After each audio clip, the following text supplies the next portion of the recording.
This is Democracy Now!, democracynow.org, The War and Peace Report. I'm Amy Goodman. It's been 9 weeks since the Trump administration sparked a national crisis by forcibly separating more than 2,500 migrant children from their parents at the U.S.-Mexico border. Most were seeking asylum from violence in their home countries of El Salvador, Honduras, and Guatemala. Instead, the parents were charged in federal court with a crime for illegally crossing the border, then held in jail and detention. The children, some still breastfeeding, were taken away from their parents, sent to shelters around the country. Today is the deadline federal district judge Dana Sabraw set to reunite these families. But the process has been chaotic, and the government admits that still at least 900 children have yet to be reunited, and some 463 separated parents have been deported, even as their children remain in U.S. detention centers. Officials say the parents voluntarily agreed to leave their children behind. But in court papers filed Wednesday, the ACLU argued many parents say they were coerced or misled into signing forms they could not read and were confused about what they were agreeing to. Most of the parents are held at the Port Isabel Detention Center in South Texas as they wait to reunite with their children. Many have their requests for asylum heard by an immigration judge at a court inside the jail. On Wednesday, CNN published audio of a mother pleading with Judge Robert Powell. This is an excerpt. To please give me an opportunity to remain here in this country. I need to save my life and the life of my son. I cannot go back to my country because over there, the police, when I went to the police, they did nothing to help me. Having considered all the evidence, the court finds you have not established a significant possibility that you could establish eligibility for asylum or withholding of removal under the immigration laws of the United States.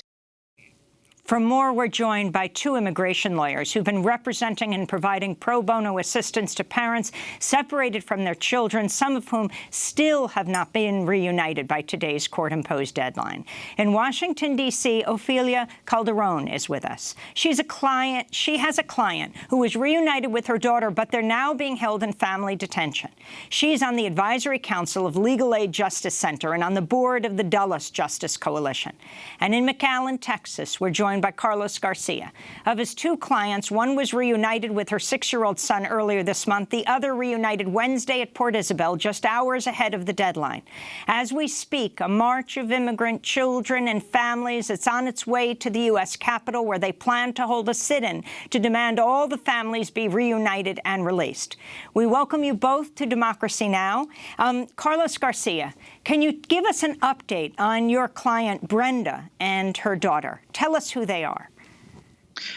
Brenda is from Guatemala, and she was fleeing. Her 13-year-old daughter has been detained in Arizona. They've been detained collectively for over a month and 2 weeks. Yesterday afternoon, when I found out that Brenda's daughter was on a flight from Arizona to South Texas to meet her mom, I drove out to the Port Isabel Detention Center, hoping that I actually wouldn't be able to see Brenda because I wanted her to be on the way out of the detention center.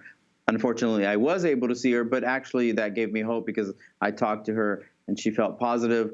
I came home and at night I got a phone call from a person who was sharing a cell inside the detention center with Brenda at about 7:30 p.m. last night, indicating that the government had taken Brenda out of the detention center, and that's as far as I've heard. I'm hoping that this morning, when I go check at the shelter here, where a lot of people are being dropped off and being housed at Catholic Charities, that I'll find her there. So can you tell us how these reunifications happen? They happen in the parking lot?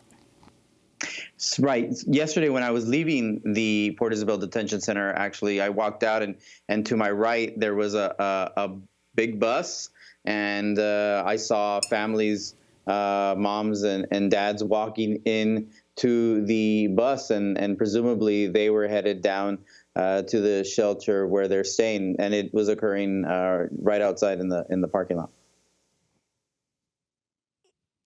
I want to bring Ofelia Calderon into the conversation in Washington, D.C. Can you tell us the people that you're representing? Can you tell us the stories of kids who are reunited with their parents and then some of whom still have not been reunited? Well, I can. Thank you for asking that question. Most of my information right now is very up to date, to the extent that my own client, Betsy, for example, was also detained at Port Isabel. She was then transferred to the South Texas Detention Center in Pearsall, which is also an adult facility.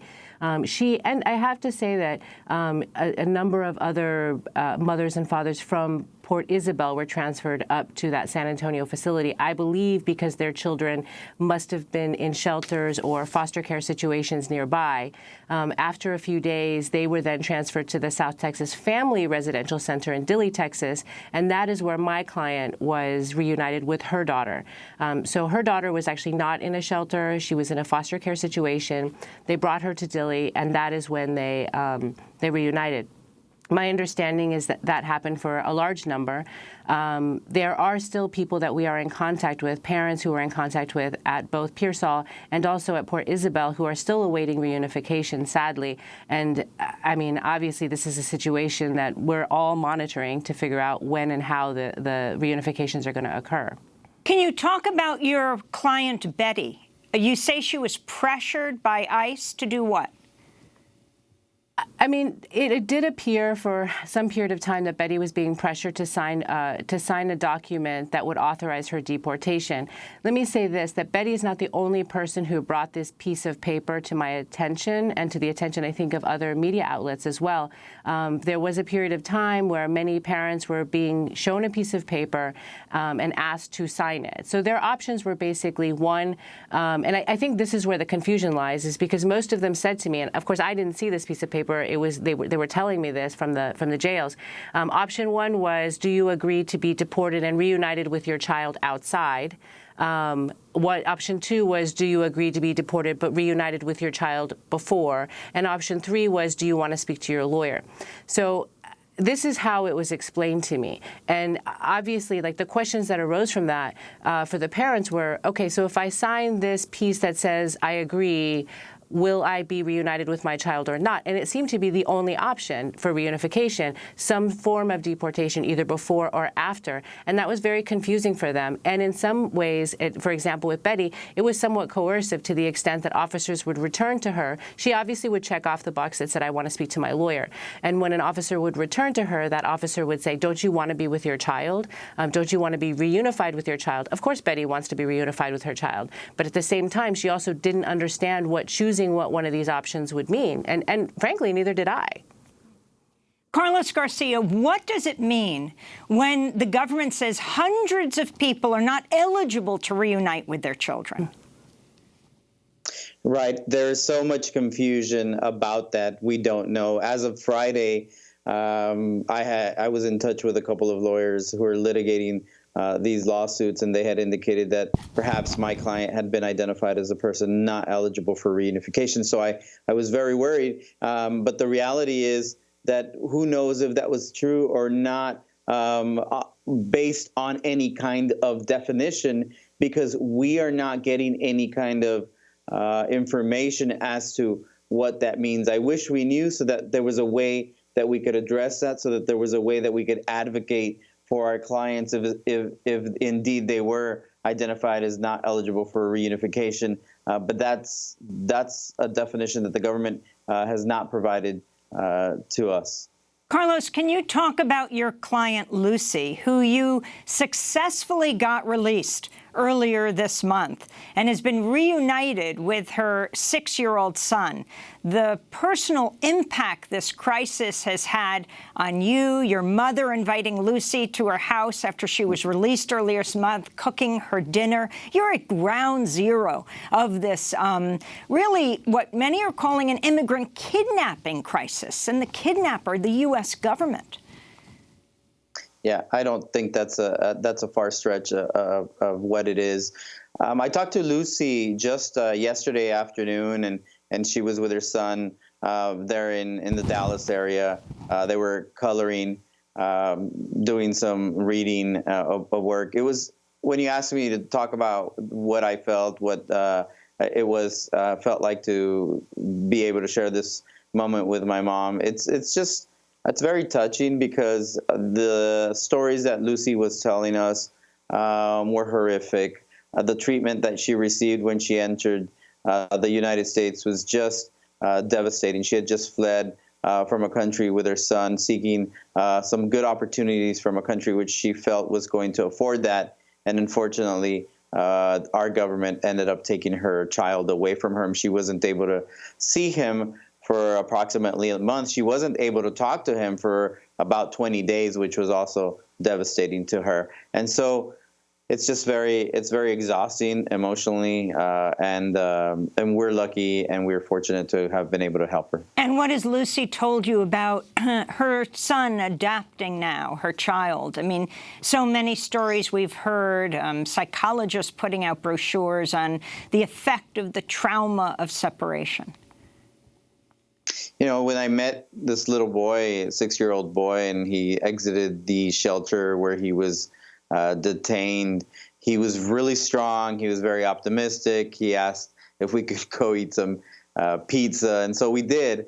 And then he was just he was very upbeat. But I've talked to Lucy since then, and she said that he's been talking now about his experience of being in a detention center, and he's remembering some of the things that he's remembering some of the things that occurred while he was in there, especially missing his mom and not being able to communicate very well with his mom, and that's been extremely sad for him. She's glad he's getting it off his shoulder, off his chest, but you can tell her voice changes when she starts talking about that because it's very sad. I want to go back to the audio CNN published Wednesday of a mother detained at Port Isabel pleading with an immigration judge, Robert Powell, at a court inside the jail. She requested asylum but was denied. Data shows Judge Powell denies nearly 80% of asylum claims he hears, well above the national average of about 50% denials. This is an excerpt of the mother explaining to the judge she was distracted during her interview about her request for asylum. I want to say also that when I had the interview, some questions I did understand and others I did not. At that time, I was feeling very desperate because the officers first asked me about my son. I was separated from him. My son remained back at the icebox. He was left on the floor. I did not know anything about my son when they interviewed me. In that case, Judge Powell denied the mother's asylum requests and ordered her to be deported. Ofelia Calderon, can you elaborate on this as we wrap up and what parents face? On the process, I mean, you know, this is something that I think is that we need to be aware of in terms of how that process works. That's exactly right. I mean, the process when you come to the United States is that you go through what's called a credible fear interview, and you demonstrate that there's a significant possibility that you're going to be subject to persecution. And I want to put that in context because once you pass that interview, you then go on to apply for asylum, for which the standard is essentially, when you break it down into sort of layman's terms, is that you need to demonstrate that there's a 10% possibility, at least a 10% possibility that you're going to be persecuted on one of the 5 grounds. So, I mean, when you're at the CFI level, you know, honestly, the fact that you're able to articulate that persecution and a reason why should be sufficient to pass. There did seem to be in Port Isabel during this time period a blanket negative across the board, and that was really shocking. I have to say that also happened to my own client Betty, who has a significant set of facts with a good claim. Subsequently, if you don't pass that interview, you have the opportunity to have your case reviewed by an immigration judge, and that's what we just heard. We heard an immigration judge not really, you know, thinking about what that really meant. And that's what I saw when I was in Port Isabel. That's what I saw with the cases that I represented people on at the IJ review level. I didn't see real review. I didn't see real process. And that's terrifying for our system as a whole. I want to thank you both for being with us. Ofelia Calderon, the Carlos Garcia, immigration lawyers representing and providing pro bono assistance to parents separated from their children, some of whom still have not been reunited. More than 900 children still separated from their families. This is Democracy Now! Stay with us.